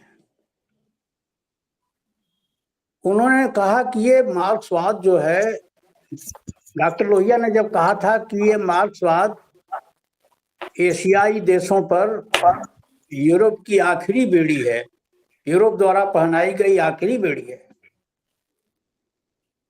तो इस बात को वो आगे बढ़ाते हैं और इसे वो गोरी सभ्यता का बोझ कहते हैं। यह गोरी सभ्यता का बोझ है जो हिंदुस्तान के आदमी पर पड़ा हुआ है, हिंदुस्तान के बौद्धिक पर भी पड़ा हुआ है, और आदमी से ज्यादा बौद्धिकों को इस आतंक से मुक्त करने की कोशिश शाही जी करते हैं। इसीलिए उन्होंने कम्युनिस्ट आलोचना की, मार्क्सवादी आलोचना की कम्युनिस्ट परिणत वाला निबंध लिखा था, और वो बहुत ही व्यापक परिप्रेक्ष्य में लिखा गया निबंध है। और जैसे मार्क्सवाद लोकतंत्र को एक परिणत तक पहुंचाता है कि पहले समाजवाद आएगा तब लोकतंत्र आएगा। शाही जी स्टालिन को और ट्रॉट्स्की को सबको उद्धृत करते हैं कि उन्होंने कहा है कि ये लोकतंत्र तो अंतिम सीढ़ी है, पहली सीढ़ी तो ये है, दूसरी सीढ़ी वो है, उसके विस्तार में जाने की बहुत जरूरत नहीं है। लेकिन वो इस बात को रेखांकित करते हैं कि जो हिंदुस्तान का बौद्धिक समुदाय है, ये बौद्धिक समुदाय बहुत ज्यादा शीशे की अलमारियों में बंद दर्शन की तरह बंद हो गया है। ये उनका वाक्य है, शीशे की बंद अलमारियों के दर्शन की तरह उसका दिमाग भी बंद हो गया है, और वो कुछ विचारों के आसपास मंडराता रहता है। उसने अपने स्वतंत्र विवेक का इस्तेमाल करना बंद कर दिया। ये जो उनकी असहमति थी मार्क्सवाद से, वह इस रूप में जाहिर होती है। गांधी जी ने जैसा कहा कि 1000 साल बाद कोई ऐसा समाज बनेगा जिस समाज में सब लोग बराबर होंगे, तो 1000 साल तक इंतजार करने का धैर्य हमारे पास नहीं है, हमको तो तुरंत अपने समाज को व्यवस्थित करना है। तो शाही जी की कोशिश तुरंत अपने समाज को व्यवस्थित करने की कोशिश थी, और उनकी सक्रियता के मूल में, जैसा बार बार कहा जाता है कि वो एक सक्रिय बौद्धिक थे, जो जनता के सवालों पर जिन्होंने सीधे लड़ाई की, जिन्होंने 67 के चुनाव में हिस्सा लिया, और वो जो बार बार जोखिम में डालने की बात कही जाती है ना, वो 67 के चुनाव के दौरान दिनमान के पत्रकार को दिए गए उनके साक्षात्कार का ही अंश है। चुनाव के दौरान उन्होंने वो इंटरव्यू दिया था दिनमान के करेस्पॉन्डेंट को, जिसमें उन्होंने कहा था कि बौद्धिकों का आज कर्तव्य है कि वो अपने को जोखिम में डालें। बौद्धिकों का कर्तव्य है कि अपने भीतर की जड़ता से टकराते हुए, तो हमारा समय ज्यादातर अपने भीतर की जड़ता में फंसा हुआ समय है। शाही जी को याद करने का मतलब है अपने को अपनी जड़ताओं से मुक्त करना, अपने को अपनी गिरहबंदियों से मुक्त करना। एक तो ये बात शाही जी के बारे में। अभी वो जिस कविता का बहुत अच्छा पाठ किया जा रहा था, कि असली सवाल है कि असली सवाल क्या है।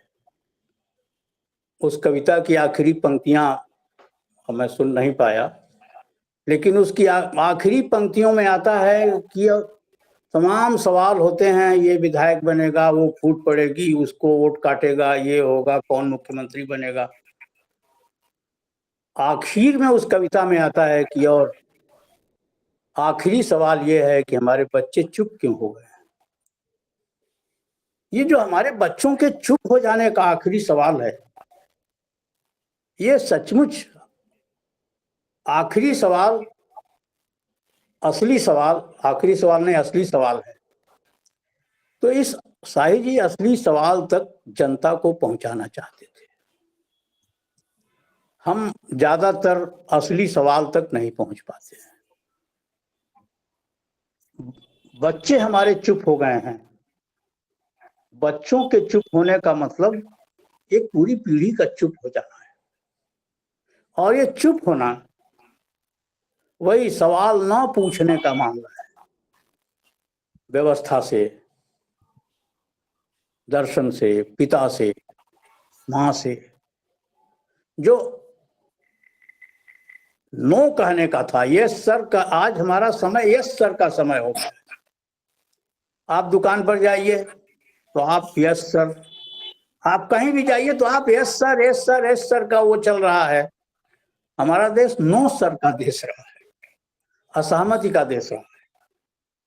विचार का, दर्शन का विकास, भाषा का विकास असहमत से होता है, सहमत से नहीं होता है। तो इस अर्थ में शाही जी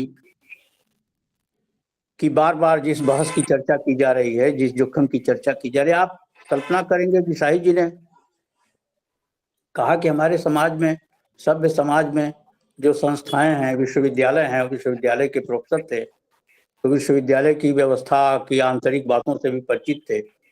उन्होंने कहा कि बाकायदा लेख है उनका, उस लेख में कहा है कि विश्वविद्यालय जैसे संस्थान में अनुशासनहीनता का शब्द चलना ही नहीं चाहिए। आप देखिए कि एक आदमी कितने गंभीर स्तर पर विचार कर रहा है। यह उदाहरण मैं इसलिए दे रहा हूं कि शाही जी का भाषा बोध और विचार बोध और संवेदना का बोध और व्यवस्था को भीतर से परिवर्तित करने की उनकी ऐसी गहरी आकांक्षा है। भाषा कहाँ पहुंचती है? शाही जी कह रहे हैं कि ये संस्थानों में अनुशासनहीनता शब्द का प्रयोग नहीं करना चाहिए। विश्वविद्यालय जैसी संस्थानों में अनुशासनहीनता शब्द नहीं चलना चाहिए, मर्यादा शब्द चलना चाहिए। विश्वविद्यालय में अगर कुछ गड़बड़ होता है तो इसका मतलब कि मर्यादा टूटती है। और शाही जी कहते हैं कि अनुशासन टूटने से कुछ नहीं होता है, समाज बिगड़ता है मर्यादा टूटने से। तो ये अनुशासन के बरक्स मर्यादा को रखना। मर्यादा एक बड़े घेरे का शब्द है और अनुशासन बहुत छोटे घेरे का शब्द है। तो शाही जी अनुशासन जैसे कोई सवाल उठाता है, और विश्वविद्यालय में तो कैसे अनुशासन को आप परिभाषित करेंगे? विश्वविद्यालय का शोध छात्र विश्वविद्यालय के सीनियर प्रोफेसर के कंसेप्ट के खिलाफ अपना कंसेप्ट रख सकता है। वो अपना रिसर्च प्रोजेक्ट विश्वविद्यालय के अपने डिपार्टमेंट के हेड के प्रोजेक्ट की आइडिया के खिलाफ प्रस्तुत कर सकता है। तो आप इसको अनुशासनहीनता की श्रेणी में ले लेंगे, तो बहुत खराब बात है। तो इसलिए उन्होंने कहा कि संस्थाओं में, लोकतांत्रिक संस्थाओं में, जिन संस्थाओं में विचार किया जाता है, जो विचार की जगहें हैं, वहां अनुशासनहीनता शब्द का व्यवहार नहीं चलना चाहिए। उसकी जगह पर वहां मर्यादा शब्द का व्यवहार करना चाहिए। वो जिस बात की चर्चा की गई कि वो सच्चे अर्थों में एक भारतीय लेखक थे, भारतीय कहने से कोई भ्रम न हो, उनकी भारतीयता फासिस्ट भारतीयता नहीं थी।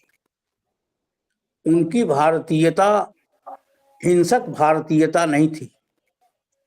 उनकी भारतीयता असहिष्णु भारतीयता नहीं थी। जिसका आज बहुत जलवा है। उनकी भारतीयता सच्चे अर्थों में एक औपनिषदिक भारतीयता थी, जहां संवाद करने की छूट थी। इसी अर्थ में उन्होंने गोरी सभ्यता का बोझ कहा था मार्क्सवाद को। उन्होंने कहा, उनकी बहुत महत्वपूर्ण स्थापना है मित्रों, जिस बात को मैं आज रेखांकित करना चाहता हूं क्योंकि समय कम है। ये जो हमारा श्रेष्ठता बोध है, भारत का श्रेष्ठता बोध है, जो आज अंगड़ाई ले रहा है, जो आज तो उस श्रेष्ठता बोध का जन्म स्वाधीनता आंदोलन के दौरान हुआ है। स्वाधीनता आंदोलन के पहले यह श्रेष्ठता का बोध नहीं था। यह श्रेष्ठता बोध हमें अंग्रेजों से लड़ने के लिए, उनकी ताकत का मुकाबला करने के लिए हमारे देश के विचारकों ने हमारे विश्व गुरु होने का, वो उनके पास भौतिक संपदा थी, जिन लिखा है कि उनके पास भौतिक संपदा थी, वो अपनी भौतिक संपदा से अत्याचार करते थे।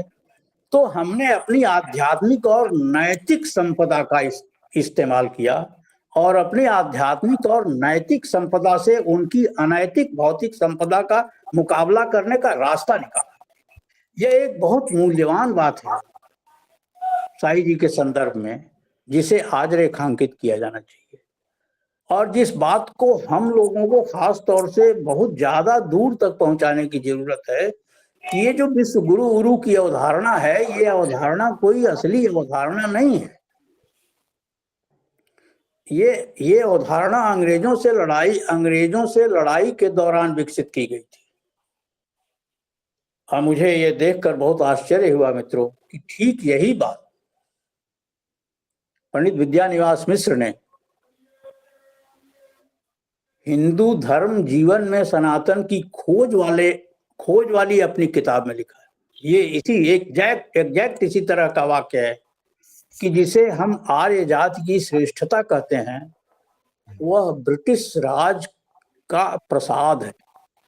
जिसे हम आर्य जाति की श्रेष्ठता कहते हैं, वह ब्रिटिश राज का प्रसाद है। ये जो श्रेष्ठता का बोध है, श्रेष्ठता का बोध हमेशा हीन लोगों के भीतर होता है। हमारे मनोविज्ञान के मित्र बताते हैं, कई बार हम लोग गलती से सुपीरियरिटी कॉम्प्लेक्स शब्द का इस्तेमाल कर देते हैं, तो हमारे मनोविज्ञान के मित्र बताते हैं कि सुपीरियरिटी जैसा कोई कॉम्प्लेक्स नहीं होता है। कॉम्प्लेक्स इंफीरियरिटी का ही होता है, और वही आदमी को सुपीरियर दिखाने की प्रेरणा देता है।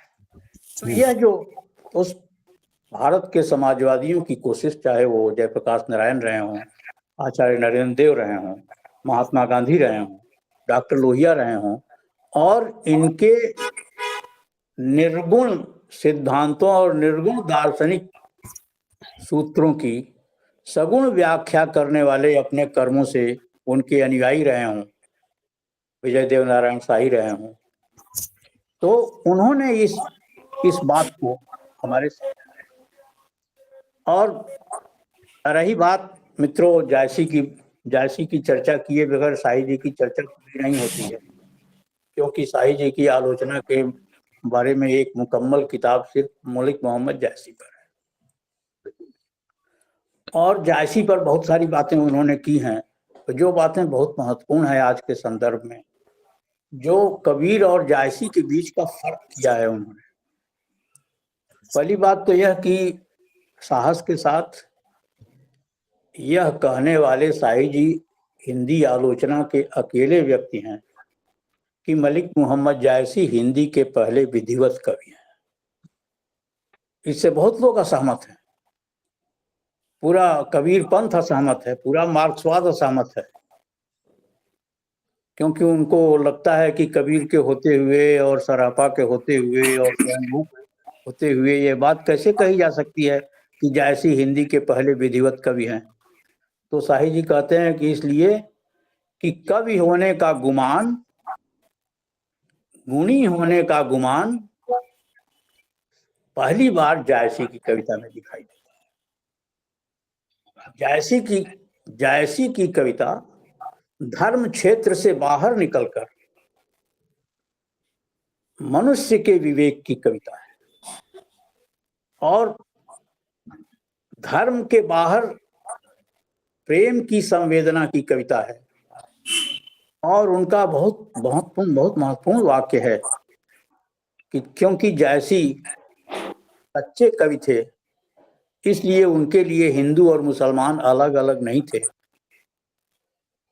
कबीर के लिए हिंदू मुसलमान अलग अलग थे, उनके भीतर यह बोध था, इसलिए कबीर को दोनों की आलोचना का संतुलन साधना पड़ा। साई जी का वाक्य है, मेरा नहीं, साई जी का वाक्य है। दोनों की आलोचना का संतुलन साधना पड़ा, पर जायसी को ऐसा कोई संतुलन साधने की जरूरत नहीं थी, क्योंकि उनकी कविता मनुष्य मात्र के लिए लिखी गई कविता थी, प्रेम की प्रतिष्ठा करने वाली कविता थी।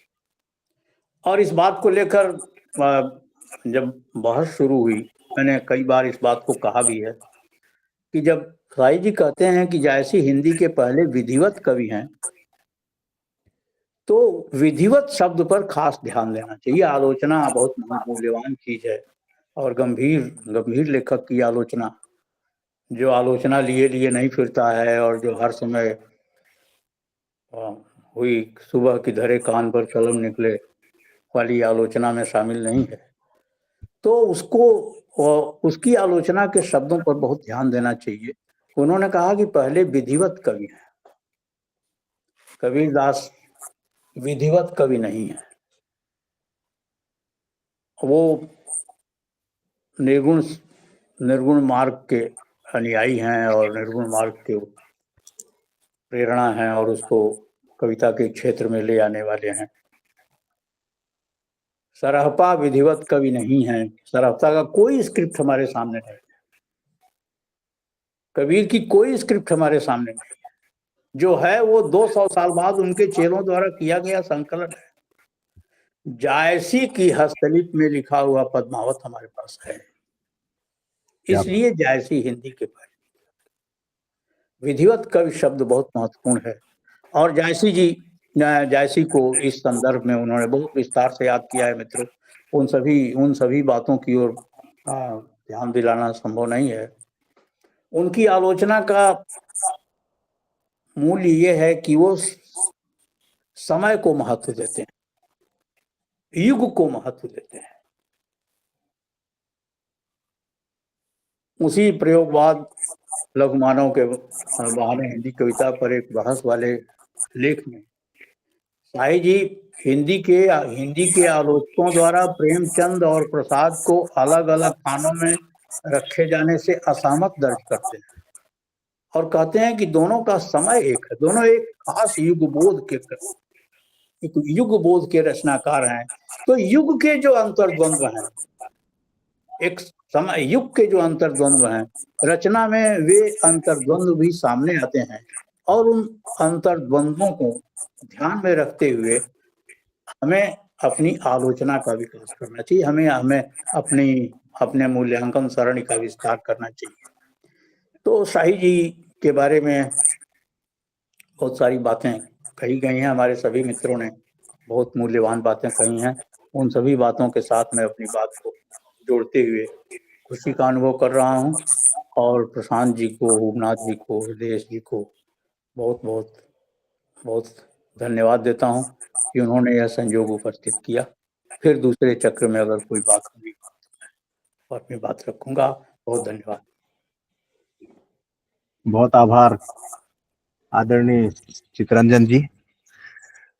साही जी का जो साहित्य है उसके पीछे उनका जो जीवन दर्शन है उसको आपने बहुत ही सूक्ष्मता के साथ सामने रखा और ये जीवन भर के आपके चिंतन और साहित्य साधना का परिणाम है कि इस तरह से सुगठित सुचिंतित वक्तव्य हमको सुनने को मिला। हमको तो बहुत मौके नहीं आते हैं ऐसे, तो बड़ा अच्छा रहा कुल मिलाकर। अब मैं अब तो दो वक्ता नहीं है तो ये वाला सत्र जो है यहाँ समाप्त होता है। अब चर्चा सत्र की हम शुरुआत करेंगे, स्वतः स्फूर्त ढंग से बात करेंगे और सभी लोग इसमें शामिल रहेंगे। आदरणीय हुबनाथ जी यहाँ उपस्थित हैं, अवधेश जी हैं, भास्कर जी हैं और हम तो श्रोता की मुद्रा में ही रहेंगे ज्यादातर। तो चलिए मैं शुरू करने की जिम्मेदारी जो है अरविंद जी को देता हूँ। ये 15-20 मिनट हम लोग साही जी के जो अवदान है साहित्य को और समाज को, उसके ऊपर चर्चा करेंगे। कुछ बिंदु हैं जो छूट गए होंगे आप लोगों के वक्तव्यों में, अब याद आ जाए तो उनका जिक्र आप लोग कर सकते हैं। अरविंद त्रिपाठी जी प्लीज शुरुआत करें। देखिए, ऐसा है कि चितरंजन जी ने जो बातें कही हैं वो बहुत मूल्यवान है और मैं समझता हूँ कि उन्होंने साई जी के आलोचनात्मक विवेक का जो सूत्र दिया है और उनकी वैचारिक सरणियों का, साई जी का एक बड़ा प्रिय शब्द है कि वो साहित्य में नितांत, उन्हीं का ये शब्द है, नितांत समसामयिक लेखन पर वो जोर देते हैं, जिसको चितरंजन जी ने युग बोध कहा है। तो वो नितांत समसामयिकता को साहित्य लेखन का अर्थ मानते हैं। वो कहते हैं कि बिना समसामयिक हुए आप साहित्य में कोई हस्तक्षेप नहीं कर सकते। तो ये समसामयिकता की वाली जो बात है वो बहुत महत्वपूर्ण है। अपने समय के लिए अपने समय को संबोधित, एक लेखक अपने समय को किस तरह से संबोधित कर रहा है, इसको भी मैं समझता हूँ कि साई जी से अच्छा उदाहरण कोई लेखक और नहीं है। उस दौर में, नई कविता के दौर में भी जैसे उनकी कविता पर तो चर्चा अभी नहीं हुई है, मैं संक्षेप में बहुत ये बात कहना चाहता हूँ कि उनकी जो कविताएं हैं वो हमेशा उसमें संबोधन की मुद्रा है, बल्कि उनके समूचे साहित्य में आप जितनी उनकी तकरीरें हैं, जितने उनके व्याख्यान हैं, जितनी उनकी बहसें हैं, जितनी उनकी कविताएं हैं, जितनी उनकी आलोचनाएं हैं, सब में प्रश्न पूछने की हर जगह वो सवाल उठाते हैं। और एक और जो बड़ी बात है कि वो हमेशा जो है वो संतुलन के, देखिए संतुलन का काम वो ऐसे बौद्धिक नहीं है जो संतुलन की तलाश करते रहते हैं। आलोचना में भी वो बहुत, उनका अपना एक पक्ष है, अपना एक दृष्टिकोण है। संतुलनवादी जो लोग होते हैं वो समाज में कोई बहुत बड़ा परिवर्तन नहीं कर पाते हैं, हर चीज को देखते हैं जोड़ घटा करके और अपना रास्ता निकालते हैं। साई जी जोखिम वाली जो बात है उससे जाहिर होता है कि वो किस तरह जो है वो अपने को एक तरह से जोखिम में डालते हैं। आप जिस आदमी ने अपने जीवन में अपने जीवन को ही जोखिम में डाल दिया, उससे बड़ा उदाहरण क्या हो सकता है। अस्वस्थ थे फिर भी चले गए राजगीर में व्याख्यान करने और वहां से लौटे और तबीयत खराब, हॉस्पिटलाइज्ड हुए। तो ये जो साबित करता है कि साही जी हमेशा जो बहस करता हुआ उनका चेहरा है और उनका जो व्यक्तित्व है वो उनके पूरे साहित्य में छाया हुआ है। उनकी कविता की एक दूसरी जो बात है वो संबोधन, इसीलिए आप देखिए कि उनकी सारी कविताएं दूसरों को संबोधित है। अलविदा कविता का आप पाठ अभी कर रहे थे भास्कर जी, आप देखिए वो संबोधन शैली है। ये संबोधन शैली जो है हमारे यहाँ नई कविता के दौर में तो किसी कवि के पास नहीं है। मैं तो नई कविता का एक विद्यार्थी हूँ, मुझे खोजना पड़ता है कि संबोधन शैली किसके पास है। उसके बाद धूमिल में आया और श्रीकांत में आया और रघुवीर साहब भी संबोधन शैली के कवि नहीं है, लेकिन साही जी संबोधन शैली के कवि हैं। हमेशा जो है संबोधित करते हैं। उनकी कविता के 2-3 दौर हैं। पहले तो वो देखिए कि गीत लिखा करते थे, बनारस की उपज गीतों से उन्होंने अपनी यात्रा शुरू की और मुझे लगता है कि प्रारंभिक दौर में उनके हीरो जो है शंभुनाथ सिंह थे और उसी तरह का गीत वो लिख रहे थे। उनके एक साथी शायद उनका नाम महेंद्र साहब था, जो साईं जी के बड़े अंतरंग मित्र थे। वो बाद में मुरादाबाद के किसी कॉलेज में अध्यापक हो गए और सुष्मिता जी ने बताया कि हाल के वर्षों में उनकी डेथ हो गई। तो वो गीत ही लिखते रहे जीवन भर, लेकिन साईं जी ने 50 और 55 तक तो गीत लिखे, लेकिन उसको उन्होंने अपने को बदल दिया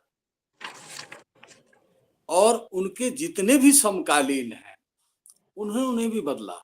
अगर गीत ही लिखते रहते साईं जी तो हम साईं जी का नाम ना लेते आज, क्योंकि गीत लिखने वाले तो केदारनाथ सिंह भी थे उस दौर में। उस दौर में सर्वेश्वर भी गीत ही लिख रहे थे। श्रीकांत वर्मा जो सप्तकों के बाहर के कवि वो भी गीत लिखा करते थे। तो गीतों, धर्मवीर भारती के गीत उस दौर में, तो गीतकारों की ये दुनिया जो नई कविता में प्रवेश कर गई थी। आप देखिए साईं जी की सबसे बड़ी जो खासियत है कि वह रोमांटिक से एंटी रोमांटिक होते हैं। ये डिपार्चर है, ये बहुत बड़ा डिपार्चर है कि उनकी बाद की जो कविता है, मतलब मछली घर से जब वो आगे बढ़ते हैं और साखी तक आते आते उनकी सारी कविता संबोधन में और प्रश्न पूछने की मुद्रा जो है उनके यहाँ, और उसका प्रभाव बहुत सारे कवियों पर पड़ा होगा। आप पूरी कविता यात्रा को देखें आप, तो ये मुझे लगता है कि बहुत बड़ा जो है उनका योगदान है कि उनकी कविता जो है रोमांटिक से एंटी रोमांटिक है। आप देखिए कि अज्ञेय की कविता जो है बौद्धिक बनने का बहुत वो अज्ञेय के यहाँ प्रहसन है। मैं प्रहसन शब्द का इस्तेमाल कर रहा हूँ, लेकिन अज्ञेय की जो कविता की जो मूल बनावट है वह रोमांटिक है।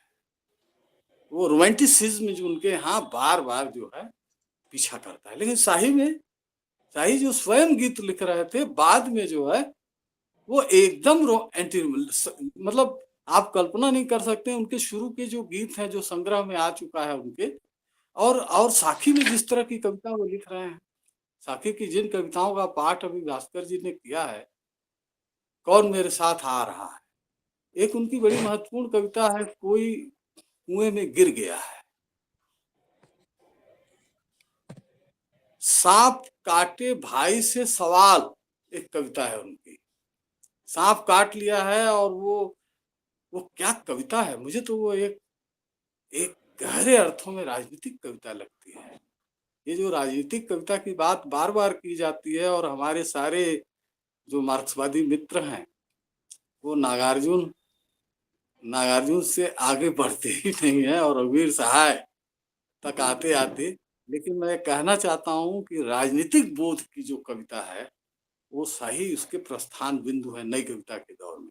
और मुक्तिबोध, दो कवि हैं जो राजनीतिक कविता के प्रस्थान बिंदु हैं।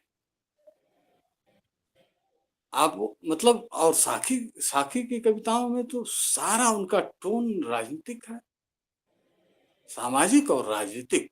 रोमांटिक तो है ही नहीं। बाद के मुझे लगता नहीं कि कौन कह रहा है? कोई कविता शाही के यहाँ जो है साखी में आप निकाल दीजिए, मैंने इधर देखा कहीं नहीं है। तो ये शाही जी का बहुत बड़ा योगदान है, एक तो राजनीतिक कविता को भी कि वो प्रस्थान बिंदु जिसकी चर्चा नहीं हुई है और होनी चाहिए। एक और बात मैं कहना चाहता हूं कि शाही की कविता में जो बेचैनी है वह बेचैनी उस दौर के सिर्फ 2 कवियों में दिखाई देती है, मुक्तिबोध में और शाही में, और दोनों राजनीतिक बोध के कवि हैं। और दोनों की बेचैनी का जो सबब है वो राजनीतिक, वो सामाजिक बदलाव का है। ये बदलाव की जो बेचैनी है शाही में, समाज को बदलने की, व्यक्ति को बदलने की, व्यवस्था को बदलने की जो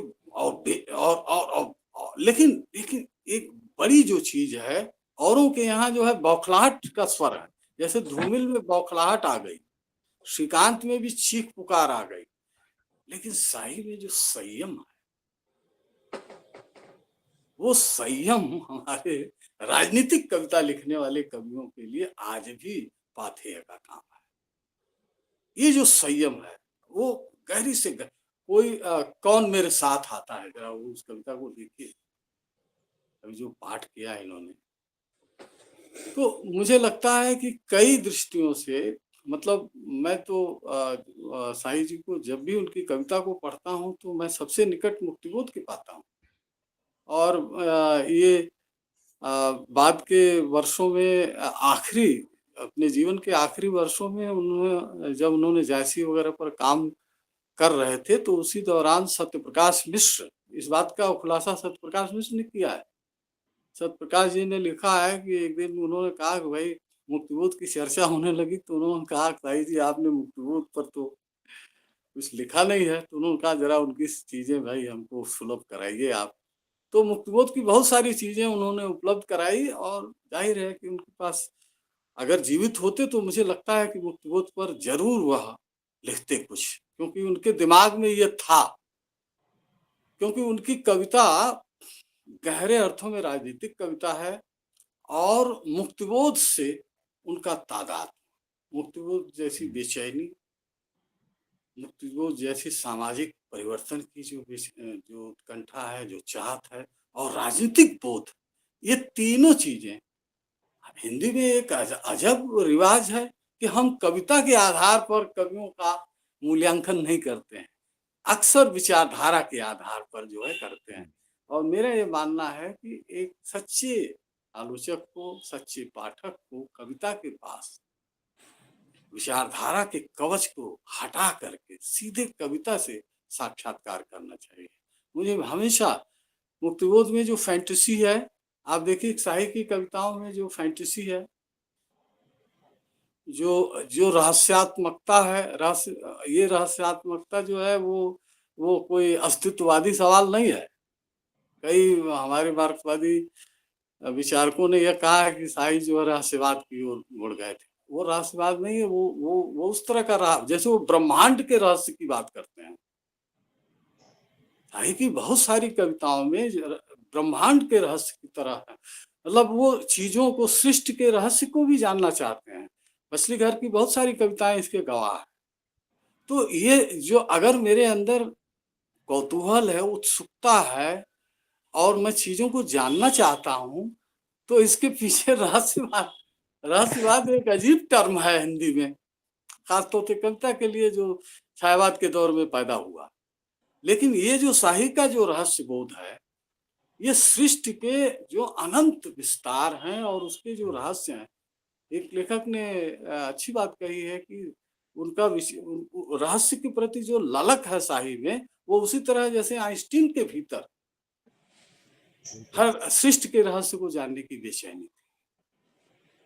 तो ये साहित्य की कुछ कविता की खासियत है जिस पर लोगों की निगाह नहीं गई, और क्योंकि वो आलोचना के मैदान में भी कूद गए थे। लेकिन जो है उनकी कविता, अब जैसे एक और मैं पेशकश कर रहा हूं कि आप देखिए कि 82 में जो है साखी आया, और 83 में जो है श्रीकांत का मगध आता है। साखी और मगध की कविताओं में जो साम्यता है और राजनीतिक चेतना है और समाज को बदलने की और व्यवस्था से सवाल पूछने की जो बेचैनी है, वो दोनों संग्रहों में दिखाई देती है, और दोनों आसपास। हालांकि श्रीकांत उस समय कांग्रेस की राजनीति में थे, लेकिन व्यवस्था से सवाल वो भी उठा रहे थे। और साईं जी देखिए केवल कांग्रेस से ही और ही नहीं लड़ रहे थे, बल्कि समाजवादियों के भीतर जो बिखराव था उससे भी लड़ रहे थे। इसलिए उनकी बहुत सारी कविताएं जो है वो उसमें जो बेचैनी है और एक तरह से जो जैसे जैसे उन्होंने सांप काटे हुए भाई नहीं, कोई कुएं में गिर गया है, कविता को जब मैं पढ़ रहा था तो मैं ये कि वो जगाने का काम करते हैं। गिर तो गया है लेकिन कोई निकालने के लिए तैयार नहीं है। आदमी गिर गया है कुएं में लेकिन उसको कोई निकालने नहीं जा रहा है। तो ये जो सवाल है साईं जी की कविता में, वो बदलाव की बेचैनी है। और ये बदलाव की बेचैनी जैसे राजनीतिक कवियों में, जैसे मुक्तिबोध के यहाँ है, जैसे रघुवीर सहाय के यहाँ है, और जैसे जो है नागार्जुन के यहाँ भी है। नागार्जुन तो राजनीतिक कविता के बड़े भारी प्रतिमान माने जाते हैं, लेकिन उनकी तुलना में मैं साई को कमतर नहीं मानता हूँ। कबीरदास के पास जो वो जाते हैं तो विनय के लिए नहीं जाते हैं, परिवर्तन के सूत्र ढूंढने के लिए जाते हैं। तो जो बार बार कबीर के पास जाते हैं,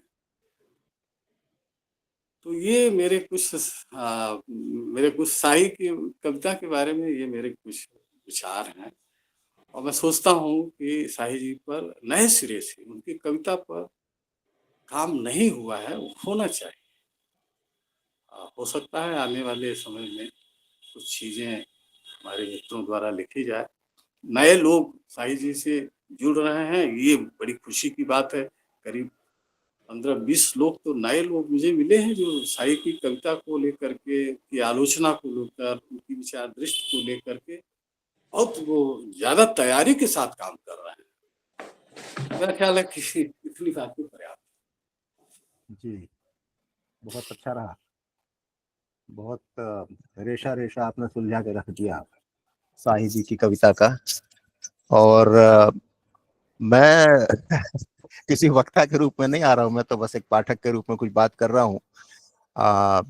कबीर चौरा में उनका जन्म हुआ और अचानक मुझे ध्यान में आया कि कबीर चौरा एक ऐसी जगह है कि जहाँ संगीतकारों कलाकारों वाली गली है एक। उसको उत्तर प्रदेश सरकार ने बाकायदा सजाया संवारा भी है, दीवारों पर वहाँ पे लोक कला के नमूने उकेरे गए हैं।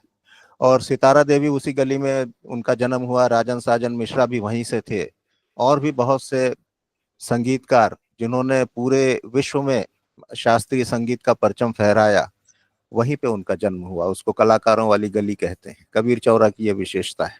साहिब जी भी वहीं से आते हैं। उस जमाने में उर्दू में पढ़ाई होती थी, प्राथमिक की प्राइमरी स्कूल की, और साहिब जी अंग्रेजी के प्रोफेसर थे, लिखा उन्होंने हिंदी में।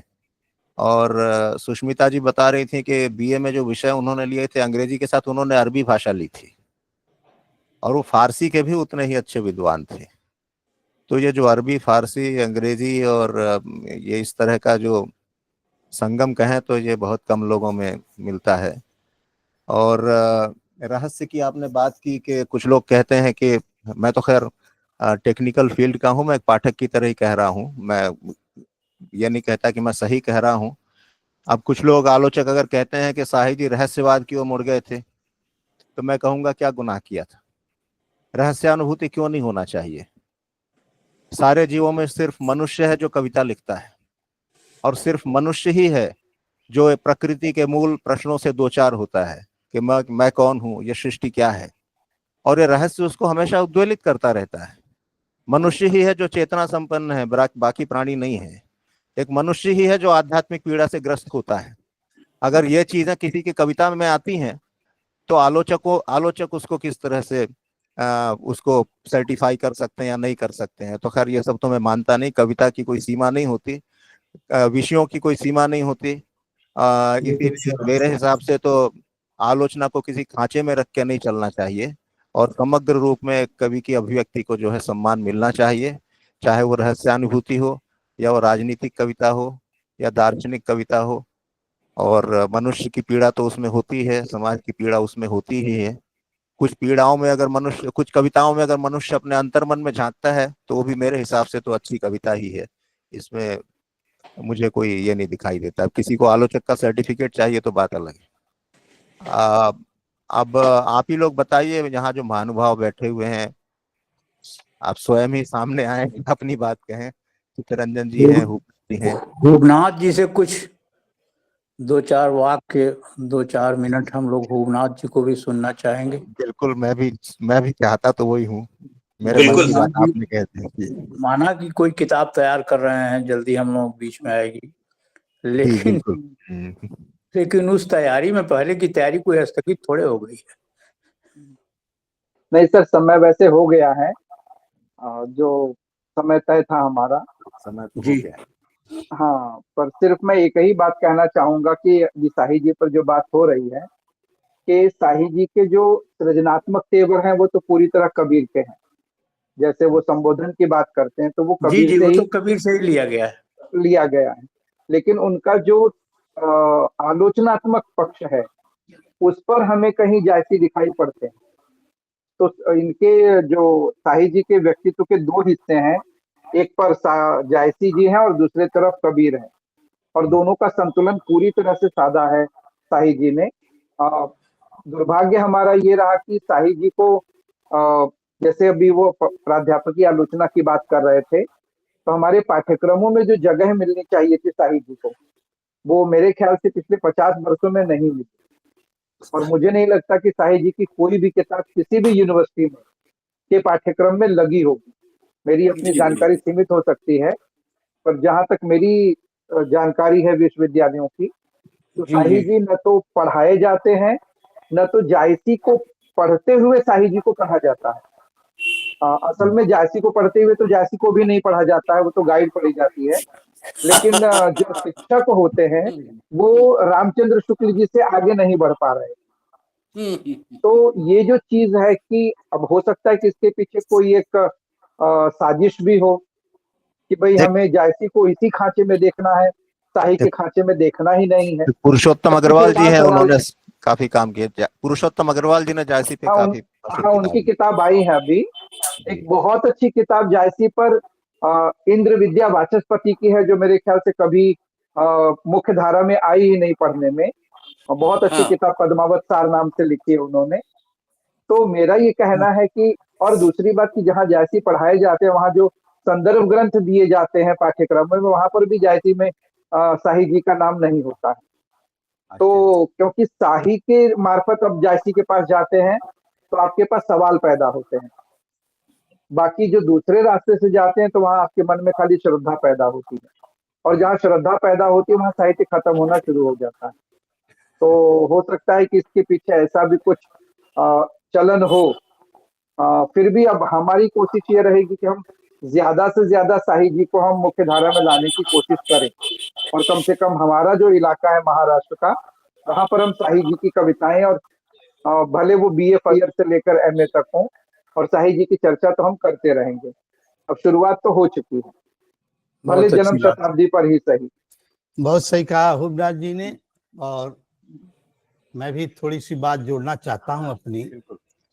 अरविंद जी ने ही पहले ही प्रश्न उठा दिया कि 40 वर्षों से जो है शाही जी को लेकर के एक सन्नाटा है, और ये सन्नाटा जो है आप लोगों के प्रयास से जो है जो आयोजन किया गया है, विशेष करके अरविंद त्रिपाठी जी की सलाह पर प्रशांत जैन जी ने इसको कार्यक्रम को आगे बढ़ाया, और हम लोग भी उनको जुड़ने का मौका मिला शाही जी को लेकर के। वैचारिक स्तर पर हम लोग जुड़े हुए हैं, और चितरंजन जी ने और अरविंद त्रिपाठी जी ने, जैन सिंह तोमर ने दोनों ने आलोचना और कविता कर्म को लेकर के शाही जी की जो विशद व्याख्या की है, उससे हम सभी लोग लाभान्वित हुए हैं और समृद्ध हुए हैं। और मुझे आशा है कि कविता पाठ जो है सुष्मिता जी ने, भास्कर चौधरी जी ने कुछ महत्वपूर्ण कविताएं सुनाई, और उन कविताओं को लेकर के जो है अपनी बात दोनों विद्वानों ने विशेष करके रखा, और उसमें बहुत से प्रश्न उठाए, जिसमें मैं एक दो महत्वपूर्ण प्रश्नों को, जो अरविंद जी ने कहा कि कबीर और जायसी को जो ही आधुनिकतावाद से की प्रस्थान बिंदु मानते हैं, दोनों को आधुनिक कवि मानते हैं विशेष करके। और भारतीयता के संदर्भ में मिश्र जी ने बहुत स्पष्ट रूप से कहा कि भारतीयता से संबंध फासिज्म से नहीं जोड़ना चाहिए, और विशेष करके समाजवाद के लिए लोकतंत्र जो है पहली कड़ी है, डॉक्टर लोहिया भी कहते थे।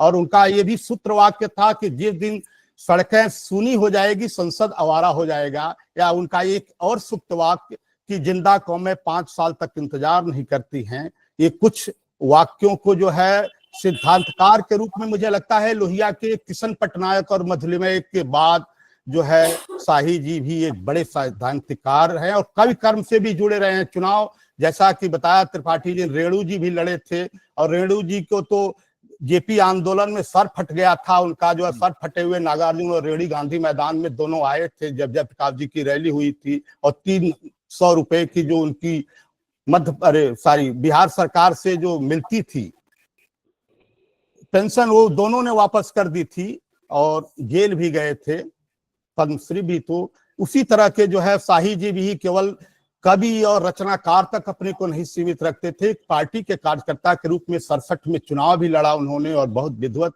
रूप से चुनाव को लड़ा।